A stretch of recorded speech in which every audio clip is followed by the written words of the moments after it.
Kakak dia makan banyak.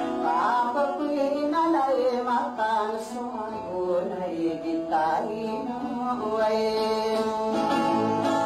Aray sul sama nakapanan Matapulong sa harapan na kayo Abay ay tiyanag kurasa Tapi yun ako Pay iya sinisan ko o ay ano pa kapalaw sa mukha nalaminan sa katuliro patay ng masaya matay na ay panupayat yung ay tangi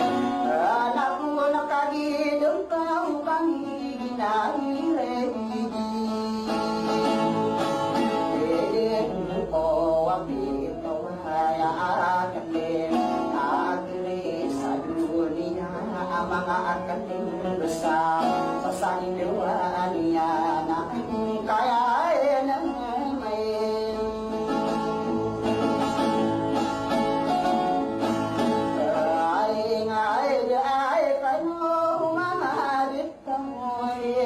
paano pwede so manadaw may lupo na buwawala oso ulog rin mga magdanaw tapi nusoran hawakiya tarasan yan matapiyak inila na urang tinurasan hawa na salibay pagir na yaman takwa ulisan amuna na iran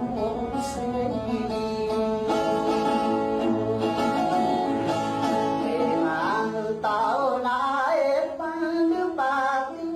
nagwaw sa pulina kami kaingairan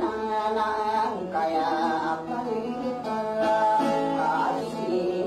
na sunang mabinding bisa natin yakin berupa amali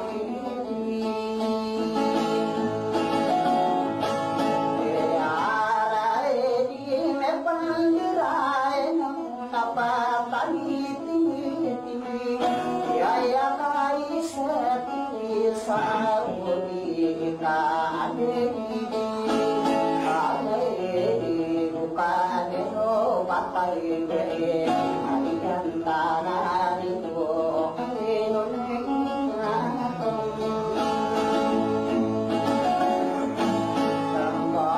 mana sa tayo pupinabi kumapanurugna kami karinayan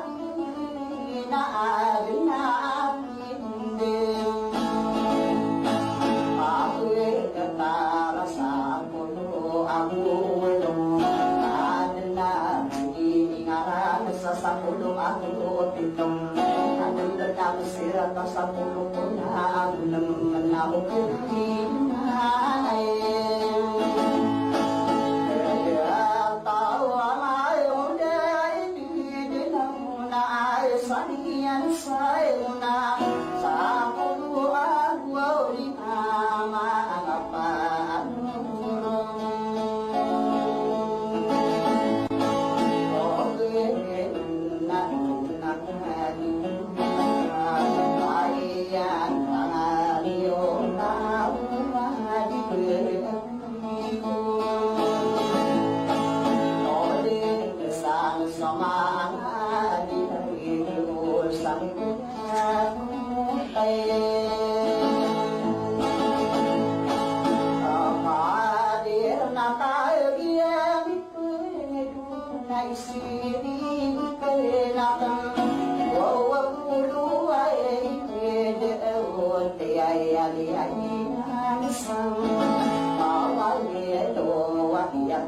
Tamanaan na mga dito ang kanya papayit kawali sa unahan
Yang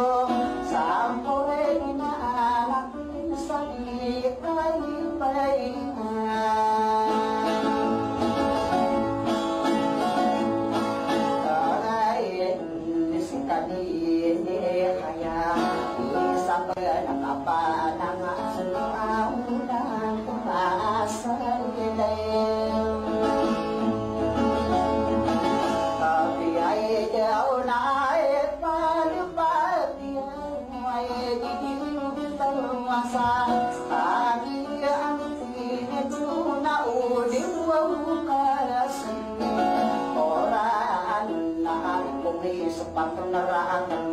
adiri deto ansa adina sopagi mamu dilikan aku kerau undi muka soran puka mengina wa ina mereng tumre na tao besi dibidikan namaya asam mamela ko ay dia umahatu adi sowan nama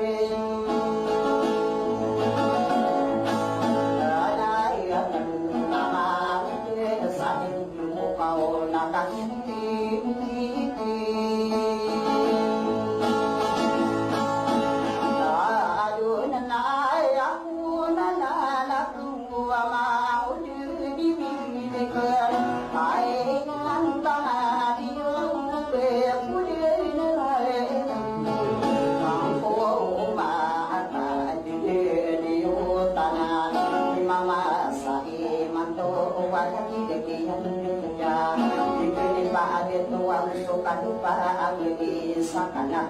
sama amuli atau salah biasa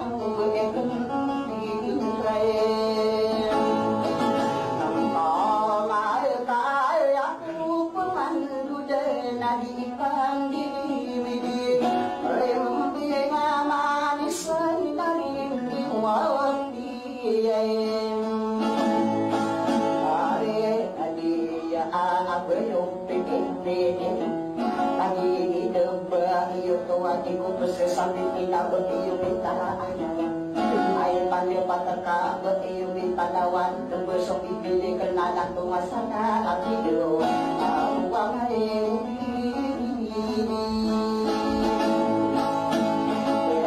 karena yang taman kali anak ayu kali genon soal pemayam mungkin pergi padau umide akang lawang pagpilong au todo sopan gereng inalang pagaraan uaya masino kuna todo sopan gereng ay dibeto tajina inasiru oe akan mapagulong ko usul nasi kape may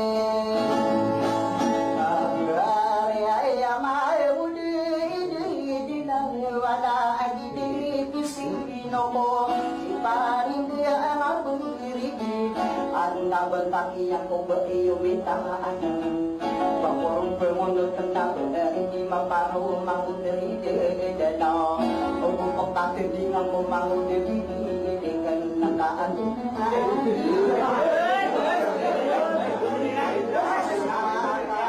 saya aku kinai na benar sebulan bakit mula yung kasih dinilamisang para ano nang wariyo parong ay panyapaneka yung naaran sumanong di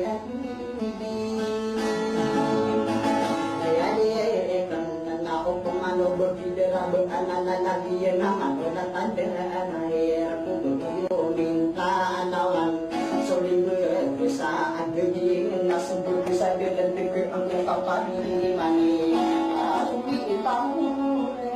kai